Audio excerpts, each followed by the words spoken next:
मित्रों, आज सिरसा शहर का मेरा दिन भर का ये दौरा रहा है और संयोग ऐसा बना कि सबसे पहले तो मेरे थोड़े संबंध भी बने हुए हैं। हमारे जो राधा स्वामी सत्संग बाबा गुरविंदर सिंह जी ढिल्लो, उनके साथ एक बार मिलना हुआ। उन्होंने बताया था मुझे कि 29 तारीख को उनका एक सत्संग कार्यक्रम है, तो उनके दर्शन किए।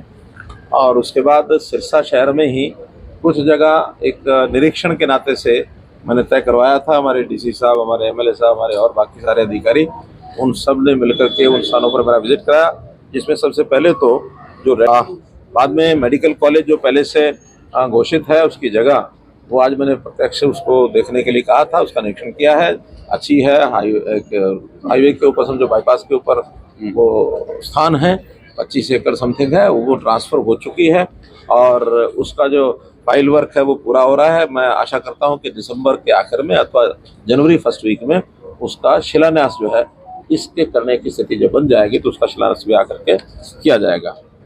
साथ ही जो यहाँ का जो सरकारी अस्पताल है, वहाँ डी एडिक्शन सेंटर बना हुआ है, जो 20 बेड तो पहले से जो ऑलरेडी हॉस्पिटल चल रहा है उसके अंदर रिजर्व किए गए थे, जिसमें 25 अभी भी ऐसे युवक वो एडमिट हैं। वो भी मैंने देखा है, जाकर उन लोगों से बातचीत भी की है।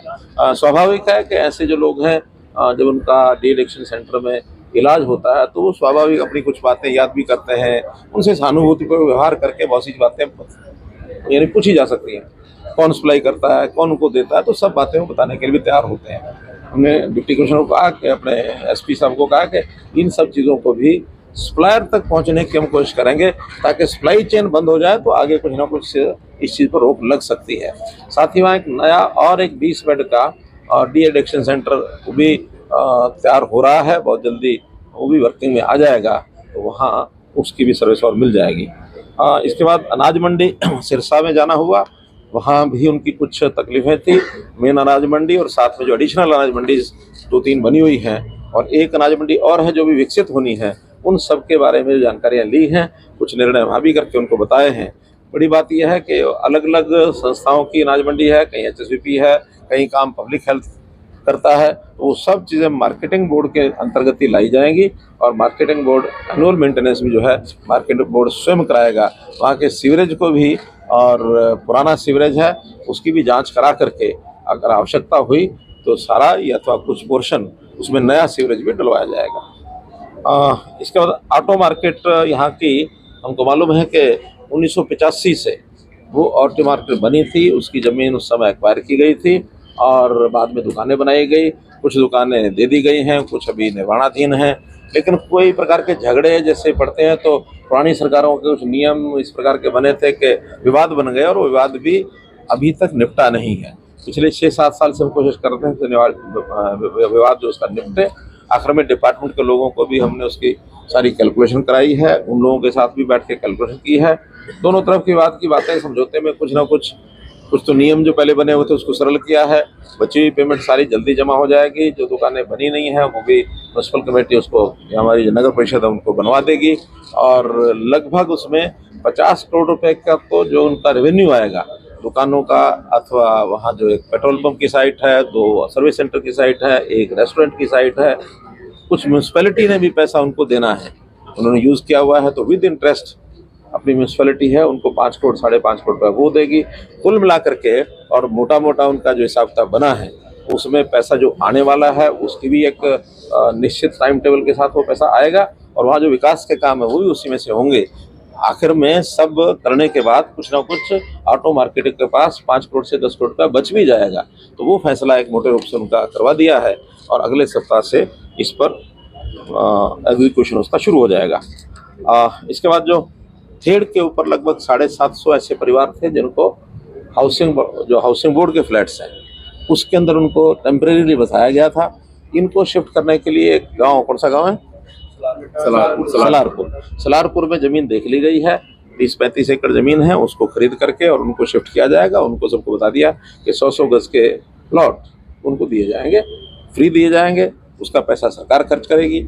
उसको बढ़ाने के लिए और वो अपने आप अगर सक्षम होंगे तो ठीक है, नहीं तो कोई सहायता उनको बैंक से लोन लेकर या और कोई भी की जाएगी ताकि आसानी से वो अपना गुजारे लायक मकान बना सकें। लेकिन 100 गज का प्लॉट उनको वो फ्री दिया जाएगा, ऐसा एक निर्णय किया है। तो इस प्रकार से ये सब निर्णय आज जो घूमते फिरते हुए हैं, और आप लोगों को ज़रूर कष्ट दिया कि मैंने 2 बजे का टाइम दिया था, लेकिन घूमते घूमते 1 घंटा लेट हो गया, 3 बजे मैं आया हूँ। इस नाते से आपको इंतजार। मुख्यमंत्री दशकों पुरानी विस्थापितों की जो बात, मुख्यमंत्री जी विस्थापितों की सर वो टाइम पीरियड रखा है कि कब तक सर प्रोसेस में शुरू होगा? अभी तक इनको एक नोड चाहिए था वो नोड आज इनको दे दिया है कि जल्दी से जमीन को देखी जा चुकी है, उन किसानों से बातचीत भी हो गई है। तो इस प्रोसेस में डिप्टी कमिश्नर कितने हमारे समय में ये सारा प्रोसेस जमीन खरीदने का पूरा हो जाएगा, तो 2 महीने मानो मैक्सिमम जमीन खरीदने का काम, उसके बाद फिर प्लॉट काटने को दे दिए जाएंगे। मुख्यमंत्री जी दशकों पुरानी ये समस्याएं थी, अक्सर ऐसी रैलियों में ऐसी घोषणाएं होती है और आपने आज संबंधित लोगों से सीधा संवाद किया है, बैठक की है पहले, उसके बाद समस्या का समाधान किया है। तो इस नई परिपाटी आपने शुरू की इसके? देखिए, हमने पिछले साल में एक कार्यक्रम शुरू किया था विवादों का समाधान। मुझे ध्यान में कि बहुत से ऐसे हरियाणा में विवाद हैं, कोई 15 साल पुराना, कोई 20 साल पुराना, 25-30 साल पुराना। एक विवाद तो ऐसा निकल करके आया, अभी जनसंवाद के कार्यक्रम किए हैं, तो कोई एक म्यूटेशन का एक झगड़ा वो लेकर के चला और हमारे अधिकारी भी उसमें जूझ रहे हैं। उसकी बात कुछ है, कोर्ट की बात कुछ है। तो अल्टीमेटली ध्यान में क्या आया, एक म्यूटेशन है सन 1902 की और एक म्यूटेशन उसके बाद हो गई 1906 में। नहीं किया जाता, वादा करके जाएंगे कि जिक्र नहीं किया जाता। आज मैंने प्रत्यक्ष उस साइट को देखा है और प्रत्यक्ष उसकी फाइलें भी देख ली हैं।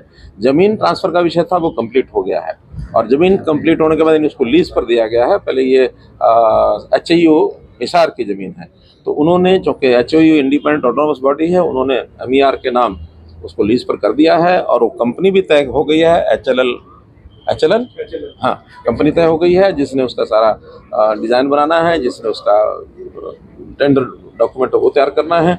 और जो मुझे बताया गया है कि जनवरी तक सब करके हम कंप्लीट इसका टेंडर लगा देंगे और टेंडर लगते ही शिलान्यास करने के लिए मैं स्वयं आऊँगा। मैं कह रहा हूँ जनवरी के महीने में शिलान्यास करने खुद आऊँगा।